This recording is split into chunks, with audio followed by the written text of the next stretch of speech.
Well, when your jumper cables are absolutely trashed, I mean trashed, can't get a good jump. I mean, these need to be replaced a long time ago. Certainly not getting any contact off of that. So I'm glad I brought this with me. This is the Lokithor J400 jump box. This one's just a little jump pack. So we'll go ahead and get this set up and see if it'll jump this thing off. Okay, so a little proof here for you that you don't want to start.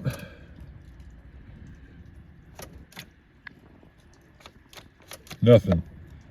We'll turn it on.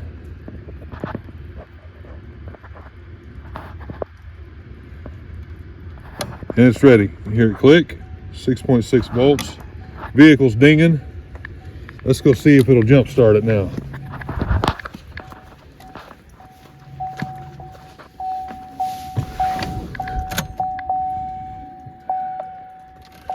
Turn a few things off.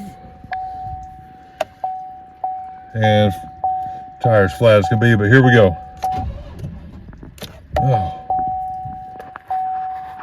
No dice. Might need to charge the jump pack. Yep, she's only got 6 volts. Let me get her charged up and we'll come back to it. Okay, yeah, I'm out in the field, so I got this thing plugged into my inverter. And you can see, I got it from the factory, didn't charge it. So, need to charge it up a little bit. We'll get enough voltage and then we'll put it back on the truck and see if it'll bust it off.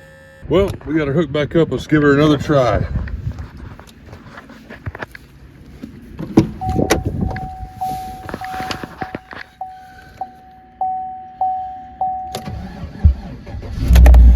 Boom! Fired it right up. Outstanding. That is the J series Lokithor J400 12 volt. Awesome little jump pack. Got me out of a bind out here in the field. So when your jumper cables go bad on you, you got one of these with you all charged up. Make sure you charge it up though. I didn't have this one charged. So have it charged up, ready to go. It'll bust these things off. This is a 5.3 liter Chevy. And busted it right off when I had a charge. So pick one up today.